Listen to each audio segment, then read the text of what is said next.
Physics doesn't have an opinion. It doesn't care if you're brave, stupid, or just having a bad day. It's a rule book with no appeals court. Tonight, you're meeting 10 people who tried to argue with it and lost in the most spectacular ways imaginable. This is a highlight reel of gravity, velocity, and electricity winning every single time. Don't argue with physics. 1. In the sun-drenched paradise of the Australian coast, where the line between bravery and insanity is often drawn in surfboard wax, lived a man named Kai. Kai was more than just a surfer. He was a self-proclaimed philosopher of the sea, an amateur marine biologist whose research consisted of strong opinions and a deep, unwavering belief that he understood sharks. He was the guy at every beach bonfire who would passionately argue that great white sharks were just misunderstood sea puppies, and that every attack was simply a tragic case of mistaken identity. He saw himself as a modern-day St. Francis of the ocean, destined to bridge the gap between fearful humanity and these graceful, toothy predators. He decided it was time to move beyond talk. He was going to conduct a definitive in-water experiment that would prove his theory to the world. His hypothesis was a beautiful work of flawed logic. If sharks are only biting surfers because they mistake them for seals, then offering them a more desirable, easier meal would eliminate the mistake. They would see him not as prey, but as a benevolent food delivery service. His chosen peace offering, several large, bleeding chunks of premium tuna. His method for delivering this offering, however, was where the plan transitioned from merely eccentric to catastrophically stupid. He decided to attach the bloody fish directly to his own ankle leash. In his mind's eye, this was a controlled, scientific setup. The sharks would be drawn by the scent, consume the free meal, and associate his human form with a positive experience, forever ending the cycle of fear. On the day of his grand experiment, he paddled his board out to a notorious shark hotspot known locally as the Buffet. It was a place other surfers avoided like the plague, but to Kai, it was the perfect laboratory. He sat on his board, the sun warming his back, as the tuna chunks created an irresistible, iridescent chum slick around him, a potent, bloody invitation that pulsed through the water. It didn't take long. A large great white arrived, its dorsal fins slicing through the water with silent, unnerving efficiency. Kai felt a surge of ecstatic validation. It's working, he likely thought. The shark circled, then went directly for the tuna, tearing a piece away with a powerful, head-shaking motion. But the frenzy of the first shark and the overwhelming scent of blood in the water was not a calming influence. It was a dinner bell. Soon, a second, then a third shark appeared, drawn to the commotion. The calm, scientific observation rapidly devolved into a competitive feeding frenzy. The water around Kai became a chaotic, boiling maelstrom of fins, teeth, and blood. In the heat of their instinct-driven fury, the sharks made no cognitive distinction between the tuna appetizer and the human main course. To them, everything in the immediate, blood-soaked vicinity was simply food. After the last piece of tuna was gone, the sharks, still agitated and in a heightened predatory state, turned their attention to the next logical target. Kai's attempt to prove sharks were misunderstood ended with him being understood perfectly, as a large, fleshy object in the middle of their feeding ground. 2. The quiet subterranean world of caves holds a powerful allure for explorers, a promise of discovering places untouched by human hands.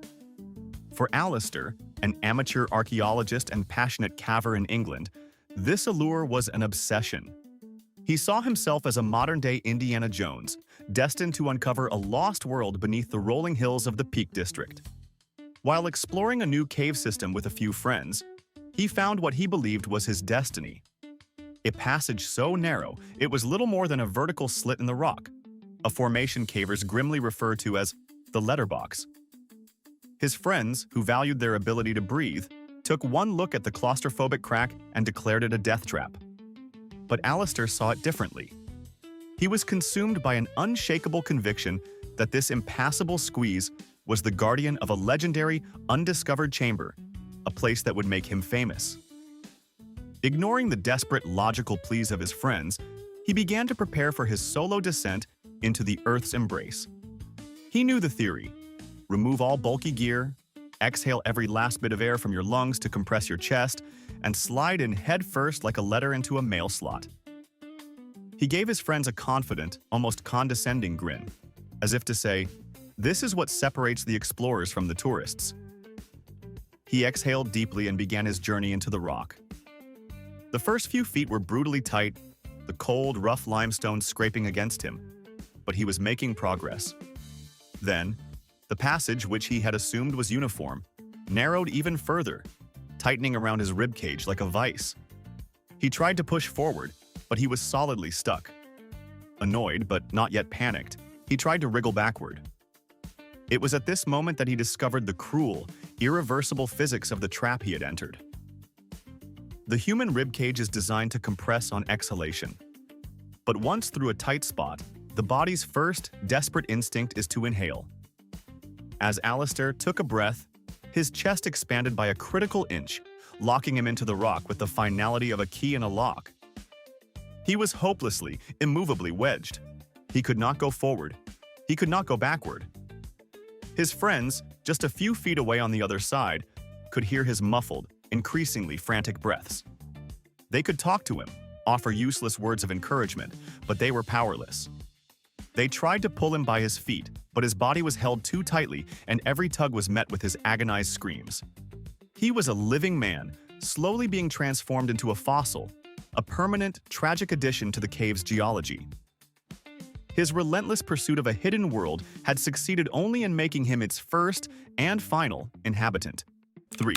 In the heart of rural Texas, a woman named Willow was a passionate advocate for natural wellness, a lifestyle philosophy she had curated from a collection of esoteric blogs and online forums. Her latest obsession was a cure for insomnia she had discovered, a method she believed was far superior to modern medicine: sleeping on a bed of hay. The blog she followed claimed that hay, a product of the sun and earth, resonated with a healing vibration that could align one's chakras and guarantee a deep, restorative sleep. Willow decided to take this concept to its logical, if utterly insane, conclusion.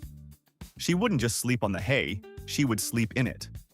Her chosen sanctuary was a neighbor's cavernous barn, which was dominated by a massive, professionally stacked wall of hay bales, a tightly packed structure that reached nearly to the rafters and weighed well over 10 tons. Willow's artistic vision was to create a cozy, womb-like sleeping nook for herself. She decided the best way to achieve this was not to take a bale from the top, but to pull one of the critical, load-bearing bales from the very bottom of the stack. She was convinced the stack was so tightly packed, so solid, that it would easily support itself, like a Jenga tower with one piece removed. She arrived at the barn, armed with a deep sense of purpose and a complete ignorance of structural engineering. The bale was wedged in tighter than she expected, but she was determined. With a series of grunts and a great deal of effort, she finally managed to wrestle it free. For a brief, glorious moment, she stood back, admiring her handiwork. She had created the perfect little hay cave, her personal wellness sanctuary. She probably imagined the profound, earth-connecting sleep she was about to have. It was in that moment of smug self-satisfaction that a deep, groaning sound, the sound of 10 tons of compressed grass surrendering to gravity, echoed through the barn. The entire structure above her, its foundation now fatally compromised, began to shift. It was not a slow settling. It was a sudden, catastrophic collapse. The massive wall of hay avalanched downwards and inwards, a silent, crushing tsunami of organic matter. The cozy nook she had created for her restful sleep instantly became her tomb. Her quest for a natural, deep slumber had been spectacularly successful, providing a much deeper and more permanent sleep than she had ever anticipated. She had wanted to become one with nature, and in the end, nature had obliged. 4. The crowded, chaotic streets of New York City are a stage for some of the world's most unique performers, each vying for the attention of a jaded and fast-moving audience. Among them was a man who called himself Zoltan the Undead, a street magician whose signature act was a terrifying spectacle of escapology. He would bury himself alive. For years, his act was a reliable, if morbid, crowd pleaser. He would be handcuffed, placed in a reinforced wooden box, and his assistants would shovel dirt on top until he was completely submerged. A tense 10 minutes would pass, and then, miraculously, he would emerge from a hidden escape hatch, dusty and triumphant, to the applause of the crowd. But Zoltan was an artist, and he felt his act was growing stale. The wooden box felt old-fashioned, predictable. He wanted to upgrade, to add a new layer of psychological terror. His brilliant new idea was to perform the act in a custom-built, clear plexiglass coffin. This, he reasoned, would be the ultimate spectacle. The audience could see him, watch him struggle with his restraints, witness his suffering in real time. It would be intimate, terrifying, and unforgettable. His final innovation was to replace the dirt with something more dramatic, more permanent feeling: wet concrete. He imagined the visual of the gray sludge slowly entombing him, a modern industrial burial. On the day of the new act's debut in Times Square, a huge crowd gathered. The plexiglass coffin gleamed under the city lights. Zoltan, with his usual theatrical flair, was handcuffed and sealed inside. He gave a final, confident nod to his assistants. They began to pour the wet, heavy concrete over the clear coffin. The crowd gasped as the gray ooze slowly obscured him from view. What Zoltan had failed to account for in his quest for better showmanship was a simple, brutal engineering fact. His old wooden box was designed to withstand the relatively low, distributed pressure of loose dirt. Plexiglass, while strong, is also brittle. And wet concrete is incredibly heavy, exerting a massive, concentrated hydrostatic pressure. As the last of the concrete was poured, the clear walls of his beautiful, custom-built coffin began to bow inwards under the immense weight. The crowd heard a series of sharp cracking sounds like ice breaking on a frozen lake. And then, with a catastrophic implosion, the plexiglass shattered. The thousands of pounds of wet, semi-liquid concrete, a substance that had been his prop, instantly became his tomb. There was no escape. There was no magic trick. His signature act of cheating death had become a grim, public, and very permanent execution. A final, fatal performance in front of his biggest audience ever. 5. In the sun-scorched, beer-soaked landscape of a remote Australian outback town, two friends, let's call them Shane and Davo, were engaged in a time-honored local tradition, a high-stakes drinking competition. This was not a friendly wager over a few dollars. Their bets were a matter of pride, legend, and profound stupidity. The stakes for this particular contest, decided upon after many, many beers, were epic. The loser would have to perform a truly legendary act of local bravado. They had to sneak into the nearby tourist crocodile farm and wrestle the farm's main attraction, a massive 17-foot saltwater crocodile known affectionately as Big Kev. After a long and brutal competition, Shane emerged victorious, leaving Davo to face his reptilian destiny. Fueled by a potent cocktail of cheap lager, drunken courage, and a deep-seated fear of being branded a coward, Davo accepted his fate. He and Shane, along with a few other cheering and filming friends, stumbled over to the crocodile farm in the dead of night. They stood before Big Kev's enclosure, a large fenced-off pond with a sandy bank. The colossal, prehistoric beast was lying motionless on the sand, looking more like a log than a living creature.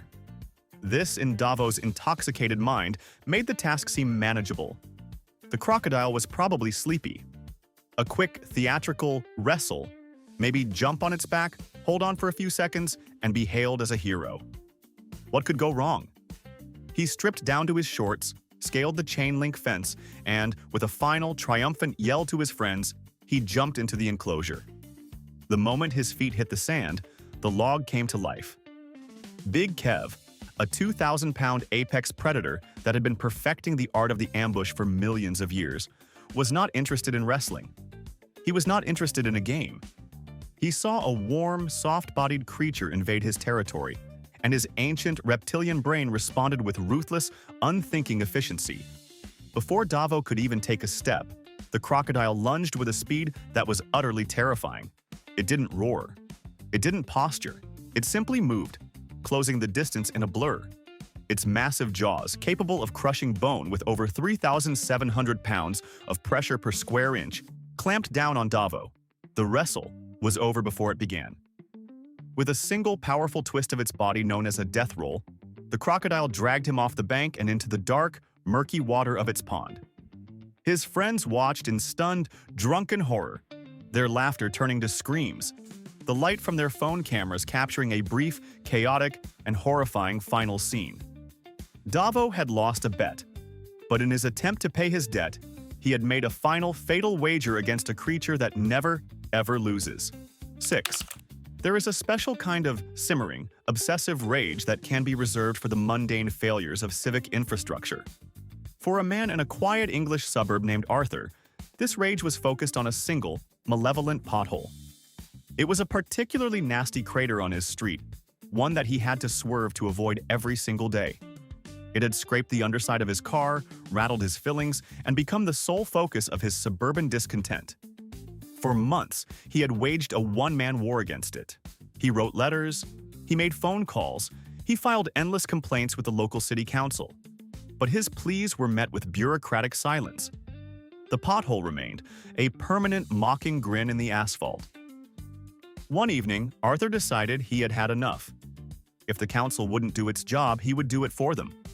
He was going to fix the pothole himself. His solution was not a temporary patch, but a permanent, decisive act of civil engineering.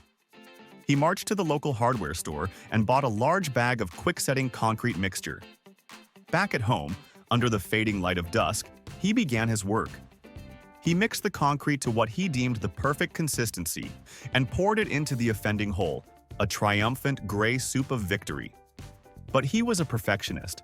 He wasn't just going to fill the hole. He was going to make it perfect, a seamless, professional grade patch that would put the city's lazy road crews to shame. To ensure the concrete was perfectly level and smooth with the surrounding road surface, he got down on his hands and knees. He decided the best tool for this delicate finishing work was his own hand. He lay down, his body prone in the middle of the street, and began to expertly smooth the wet concrete, a focused artisan completing his masterpiece. He was so engrossed in his task, so consumed by the quiet satisfaction of a job well done, that his entire world narrowed to that small patch of gray. He failed to hear the distant, low hum of an approaching vehicle. He failed to see the flashing yellow lights. A large municipal street-sweeping vehicle on its nightly route was making its way down his street. The driver, sitting high in his cab and focused on the curb, did not expect to find a man lying in the middle of the road in the twilight. Arthur's dark clothing blended perfectly with the asphalt. The driver never even saw him. The heavy, rotating bristles of the street sweeper, designed to scour the road clean of debris, did not distinguish between a pile of leaves and a human being. Arthur's quest for a perfectly smooth road ended with him becoming a permanent, if slightly bumpy part of it. 7. In the world of automotive enthusiasts, there's a special brand of tribal loyalty. Your choice of car isn't just a mode of transportation, it's a statement of identity. For two men in Texas, let's call them Rick and Dave, this loyalty had escalated into a full-blown religious war. Rick was a die-hard Ford guy, and Dave was a devout follower of the Church of Chevy. Their friendly rivalry had been simmering for years, a constant back and forth of jokes and jabs at backyard barbecues. But recently, it had taken a more serious turn. Rick had just installed a brand new top-of-the-line Brembo braking system on his Mustang. He claimed it could stop on a dime, that it was a marvel of modern engineering.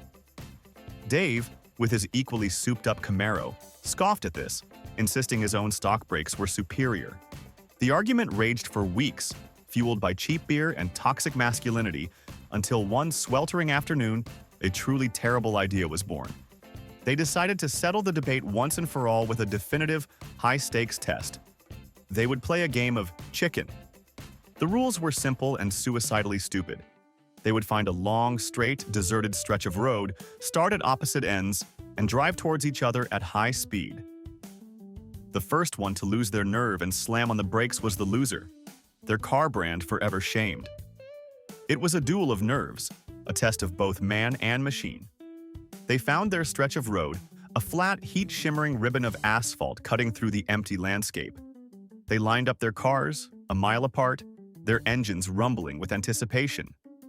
With a final determined nod to each other, they floored it. The two American muscle cars screamed towards each other, devouring the asphalt at over 100 miles per hour. Inside their respective cabins, both Rick and Dave were a cocktail of adrenaline, pride, and sheer terror. Their knuckles were white on the steering wheels, their eyes locked on the rapidly approaching rival. This was no longer about brakes. It was about honor. Neither man was going to be the one to flinch. They held their ground, the gap between them closing with terrifying speed. In those final, stretched-out seconds, they were both proven right, and both proven fatally wrong. Their brakes were, in fact, superb. Their courage, or perhaps their stubbornness, was also perfectly matched. They both slammed on the brakes at the exact same, final, impossible moment. The high-performance systems engaged, tires screamed and smoke billowed, but the laws of physics are an unforgiving referee.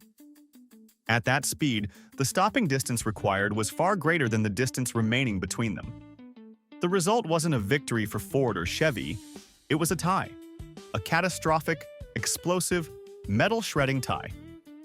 They had set out to prove whose car was superior, but all they managed to prove was that their egos were equally, and tragically, oversized.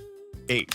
In a lively, sun-drenched fishing village in Brazil, a man named Mateo was a local legend. He was a fisherman of incredible skill and even more incredible luck, known for pulling in the most exotic and dangerous creatures from the river. One afternoon, he returned to the village cantina with his latest, most impressive catch yet, a massive, 6-foot-long electric eel, still alive and writhing in a shallow bucket of water. He was immensely proud, holding it up for all to see. His friends gathered around, a mix of awe and nervous laughter. The electric eel is a true marvel of nature, a creature capable of generating a powerful electrical discharge of up to 600 volts to stun its prey. Mateo, a natural showman, decided it was time for a demonstration. He wanted to show his friends the raw power of his catch. He took a small piece of meat and dangled it over the bucket. The eel, sensing the food, unleashed a jolt of electricity. There was a visible spark and a loud crackle as the current hit the water, instantly cooking the piece of meat. The crowd gasped and applauded. But for Mateo, fueled by the cheers and several glasses of cachaça, this wasn't enough. He needed a bigger finale. A joke formed in his liquor-soaked brain. A prank so monumentally stupid it could only have been conceived in that moment. "They say it has a shocking flavor," he bellowed to his laughing friends. And then, to demonstrate the punchline, he leaned over, and with a theatrical flourish, he jokingly licked the side of the live, agitated electric eel. The laughter in the cantina died instantly, replaced by a single, horrifying sound. The loud, sharp zap of a massive electrical discharge. The eel, feeling the direct, conductive contact of his tongue, did what it was designed to do. It unleashed its full defensive charge of 600 volts. The powerful current had no water to dissipate through. It shot directly from the eel, through his tongue and mouth, and into his central nervous system. His heart, a muscle that operates on its own delicate electrical impulses, was hit with a jolt powerful enough to run a household appliance. It stopped instantly. The laughter in the room had died with him. His friends watched in stunned, silent horror as the village's greatest fisherman was felled by his own catch. A final, fatal punchline to a joke that no one would ever laugh at again. He had wanted to show his friends the power of the river, but all he did was provide a shocking and very permanent lesson in basic biology. 9. In the sprawling, dusty landscape of an Oklahoma animal sanctuary, there was one rule that was repeated to every new handler, a rule that was considered sacred, absolute, and non-negotiable. You never, ever, under any circumstances, enter the liger's cage during feeding time. A liger, for the uninitiated, is not a creature from mythology. It is a very real and very enormous hybrid of a male lion and a female tiger. They are the largest cats in the world, often weighing close to 1,000 pounds, possessing the social instincts of a lion and the solitary hunting prowess of a tiger. They are magnificent, powerful, and profoundly dangerous. Our protagonist, a handler we'll call Jake, had worked at the sanctuary for years. He knew the rules. He knew the risks. But he had also developed a dangerous sense of familiarity. a kind of professional arrogance. He had raised the sanctuary's resident liger, a behemoth named Samson, from a cub. He saw Samson not as a 900-pound apex predator, but as his own oversized stripy kitten.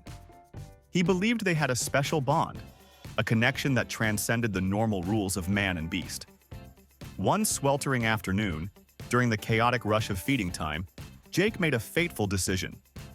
A piece of meat had fallen just inside the gate of Samson's enclosure, and the normal procedure was to use a long hook to retrieve it. But that would take time.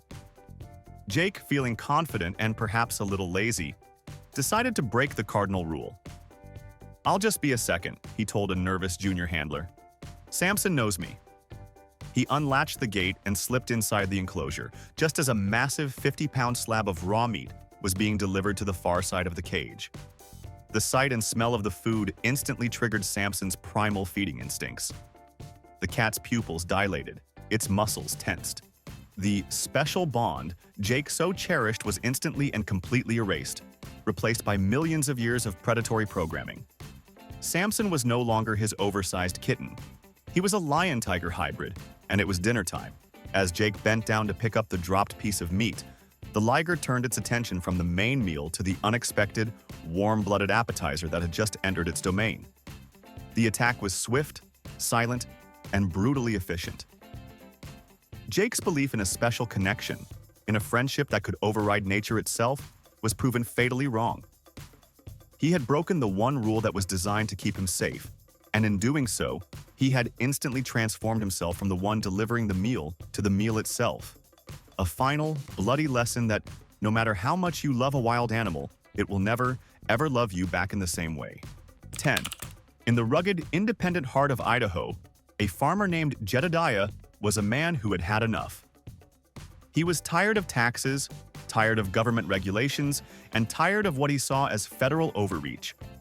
After a long and bitter dispute over land rights, he made a grand, dramatic declaration. He was seceding from the United States. His 40-acre farm, he announced to the local news, was now the sovereign, independent nation of Jedtopia. But a nation needs defenses. Jedediah, a self-taught engineer and paranoid survivalist, set about fortifying his new country's borders. He wasn't building a simple fence. He was creating a deadly obstacle course of homemade booby traps, inspired by cheesy action movies and old military manuals. His masterpiece, the crown jewel of his defensive network, was a massive, tripwire-activated catapult, ingeniously designed to launch 200-pound logs at any unsuspecting invaders from the Bureau of Land Management. He was immensely proud of his work. A journalist from a small, independent newspaper, intrigued by this local character, came to interview the president of Jedtopia. Jedediah was thrilled. This was his chance to show the world his genius. He led the journalist on a grand tour of his sovereign nation, proudly pointing out his various traps and defenses. He came to the catapult. "This here," he said with a proud swell of his chest, "is the heart of our national security." He wanted to demonstrate how it worked, to show off the brilliant simplicity of its tripwire trigger. He walked into the wooded area near the catapult, intending to point out the nearly invisible wire to the journalist. But in his excitement to perform for the media, he had a momentary fatal lapse in memory. He had set so many traps, so many wires, that he had lost track of their exact locations. As he strode confidently through the underbrush, his boot snagged on a thin taut wire. The trigger mechanism for his own masterpiece sprang with a loud thwack. The massive, tensioned arm of the catapult released its payload with incredible force. Jedediah had just enough time to look up, a look of horrified realization on his face, as a 200-pound log, his own carefully chosen ammunition, flew through the air and struck him with the force of a small car. The journalist watched in stunned silence as the founder and sole defender of Jedtopia was taken out by his own national defense system. His quest for sovereignty and independence had ended in the most ironic way imaginable, a self-inflicted casualty in a war that had only ever existed in his own mind. Alright, here's a thought I want you to tear apart in the comments. I believe at least half of the people in this video didn't actually believe their plan would work. They were just too proud to back down in front of their friends. Which of tonight's heroes do you think falls into that category? Name them. If you're glad your ego has never written a check that big, hit like and subscribe for more proof that pride is a terrible survival strategy.